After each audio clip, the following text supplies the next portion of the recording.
Puncture वाली। चकमापुर नाम के गांव में रंगा और राधा नाम के पति पत्नी रहते थे। उनका एक पंक्चर की दुकान थी। एक बार एक आदमी अपने कार को लेकर वहां पंक्चर लगवाने आया। वो आकर, ये क्या, आप पंक्चर लगा रही हैं? क्यों भाई, औरतों से काम करा रहे हो? ऐसा ही है भाई, मैं तो क्या, कोई भी कहे तो ये नहीं मानेगी। क्यों, औरतें पंक्चर नहीं लगा सकती? ऐसा कोई रूल है क्या? तुम अपने काम से काम रखो। एक दिन राधा, देखो, एक दिन में 20 से ज्यादा पंक्चर हम नहीं लगा पा रहे हैं, इसलिए दिन में 2000 से ज्यादा नहीं कमा पा रहे हैं। हमें दिन में कम से कम 100 पंक्चर लगाने होंगे। तुम्हारी अब से ड्यूटी बदल गई है। ये लो, ये कील उस तरफ से आने वाले गाड़ियों के नीचे डालना होगा, तब वो पंक्चर लगाने हमारे पास ही आएंगे, तब पैसा ही पैसा। ये तो पाप है, ऊपर से जुर्म भी है। मेरी बात मानो, जो है उसी में खुश रहते हैं। चुपचाप जो कहा जाए तुम वो करो। तुमसे शादी की और आज तक एक भी सोने का गहना नहीं खरीद सकी मैं। न्याय अन्याय की बात करोगे तो ठीक नहीं होगा, कह देती हूँ। हाँ, मैं तुम्हें छोड़कर चली जाऊंगी, बस। बेचारा रंगा लाचार होकर वहां से चला गया। इस तरह रंगा वहां से गुजरने वाले गाड़ियों के नीचे कील फेंकता। वो गाड़ियां कील के कारण पंक्चर हो जाते। वे सीधे पंक्चर की दुकान के पास आते। एक बार एक एम्बुलेंस के नीचे रंगा ने कील डाल दिया। वो एम्बुलेंस पंक्चर शॉप के पास आकर रुकी। बहन जी, जरा जल्दी पंक्चर लगा देना, अंदर एक पेशेंट काफी सीरियस है। हाँ बहन, जरा जल्दी करना प्लीज बहन। आप यूं जल्दी मचाओगे तो नहीं चलेगा। आप देख रहे हो ना, मैं खाली नहीं बैठी हूँ। इस काम को छोड़कर आपका काम करूँ तो 1500 रुपए लगेंगे। बोलो, मंजूर है? पंक्चर का 1500? ये तो ज्यादती है। तुम चुप रहो भाई। बहन, 1500 तो क्या, 2000 दूंगा, जल्दी पंक्चर लगाओ। इस तरह उसने 2000 रुपए लेकर पंक्चर लगाए। एक दिन रंगा, गाड़ियों में पंक्चर करना ही गलत है, ऊपर से ज्यादा पैसे वसूल कर रही हो, ये तो पाप है। हमारे वजह से एक व्यक्ति इंटरव्यू के लिए देरी से गया और नौकरी से हाथ धो बैठा। एक और लड़का एग्जाम के लिए देरी से गया और फेल हो गया। यूं कहने को बहुत सारे केसेस हैं, हमें उनकी बद्दुआएं लगेंगी। अब ये सब बंद कर दो। तुम अपना उपदेश बंद करो और काम में लग जाओ। अब तक 1.5 लाख रुपए जमा कर चुकी हूँ मैं। बहुत जल्द 2 लाख रुपए हो जाएंगे, तब मैं सोने के नेकलेस खरीदूंगी। जाओ जाओ, काम में लग जाओ। एक दिन एक नामी चोर को लेकर पुलिस वैन जा रही थी। राधा फोन पर, क्या हुआ, आज एक भी गाड़ी नहीं भेजा? तुम सो रहे हो क्या? जल्दी से पंचर कराओ। एक पुलिस वैन आ रही है, उसको पंक्चर करना ठीक नहीं होगा। पुलिस वैन है तो क्या, सीएम का कॉन्वॉय आए तो भी संकोच ना करना। चुपचाप कील डालो। इस तरह रंगा ने पुलिस के गाड़ी के नीचे कील डाल दिया। पुलिस वैन पंक्चर हुई और शॉप के पास आकर रुकी। जरा जल्दी पंक्चर लगाना, हमें कोर्ट जाने के लिए देरी हो रही है। जल्दी नहीं होगा, 1000 रुपए लगेगा। आप पुलिस है तो क्या, मैं नहीं डरती। मंजूर हो तो लगवा लो। इतने में चोर वैन से उतरकर भाग गया।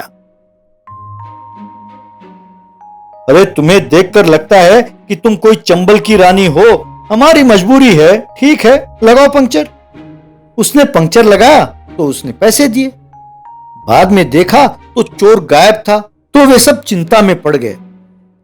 उस रात को राधा, देखा, ईमानदारी नेकी सब देखते रहे तो क्या ये 2 लाख रुपए हम कमा पाते? इन पैसों से मैं अब सोने के हार खरीदूंगी। तभी चोर प्रकट हुआ और, बहन, तुम्हारे बदौलत ही मैं पुलिस के हाथों से बच गया, उसके लिए शुक्रिया। लेकिन मुझे मेरा धंधा करना चाहिए ना, तो चुपचाप वो 2 लाख रुपए मुझे दे दो, वरना तुम दोनों को जान से मार डालूंगा। डर कर उसने उसे पैसे दे दिए। बाद में चोर, पैसे चाहे कोई भी कमाए, जिसके किस्मत में लिखा होगा उसे ही मिलेगा, बाय बाय कहकर चला गया।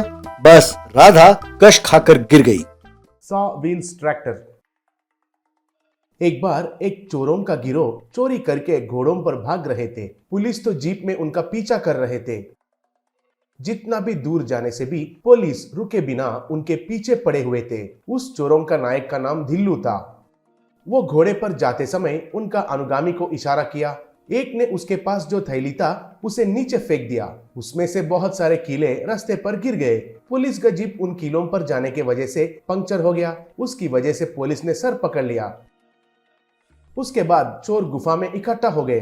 तब बिल्लू, इन पुलिस लोगों को हमारा पीछा पड़ने के अलावा और कोई काम नहीं है क्या? दरिंदर कहीं के। अरे परसों को चंदन लकड़ियों का स्मगलिंग है रे। सब लोगों को बहुत सावधानी से रहना होगा।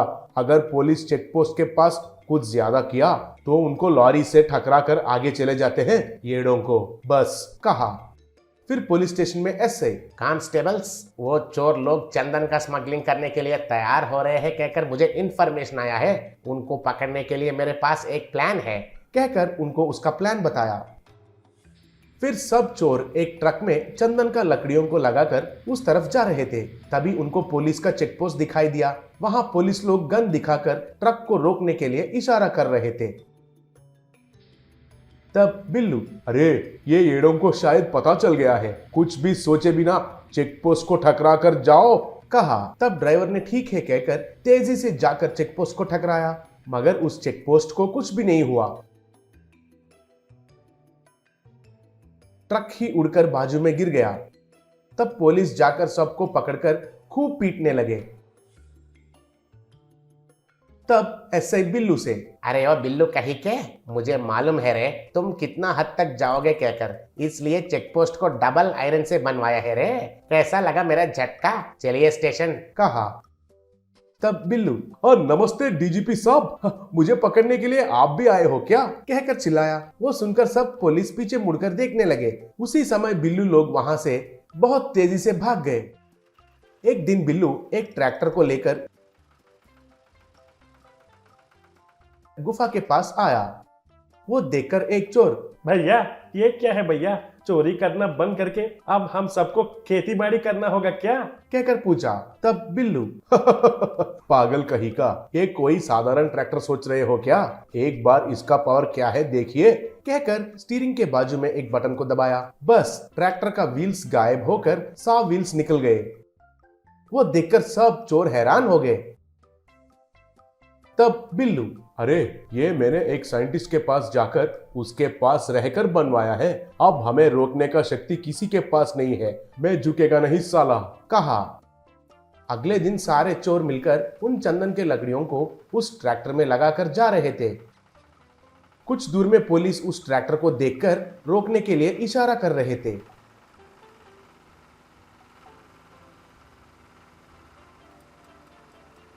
तब बिल्लू ने बटन दबाते ही ट्रैक्टर का 100 व्हील्स निकल गए।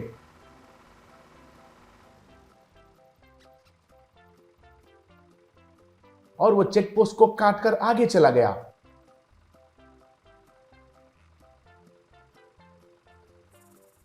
तुरंत एसआई ने दूसरे पुलिस लोगों को फोन किया। वो लोग तुरंत ही जीप पर निकल गए। एक जगह पर रोड के बाजू में रोककर ट्रैक्टर के लिए ढूंढ रहे थे। तभी बिल्लू ट्रैक्टर में आकर उस जीप को 2 टुकड़े करके चला गया। रास्ते में एक जगह पर बस आ रहा था। उस बस को भी ट्रैक्टर ने 2 टुकड़े करके आगे चला गया। वैसे ही ट्रेन सामने आ रहा था तो वो भी 2 टुकड़े हो गया।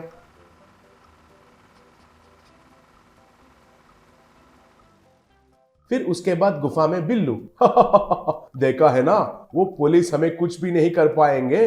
अब यहाँ पर रहना हमारे लिए अच्छा नहीं है। हमारा सोना और पैसों को लेकर कहीं और जगह चले जाते हैं। चलिए चलिए, कहा। अगले दिन सब चोर ट्रैक्टर में सोना और पैसों से भरकर उधर से निकल गए। रास्ते में एक जगह पर चेक पोस्ट और पुलिस दिखाई दिए। इस बार वहां पर बड़े बड़े लकड़ियों के लत्थे रखे हुए थे। तब ऐसे, ए बिल्लू, इस बार बच नहीं पाओगे रे, मर्यादा से हमारे हवाले करो, नहीं तो मेरे हाथों में मारे जाओगे, कहकर चिल्लाया।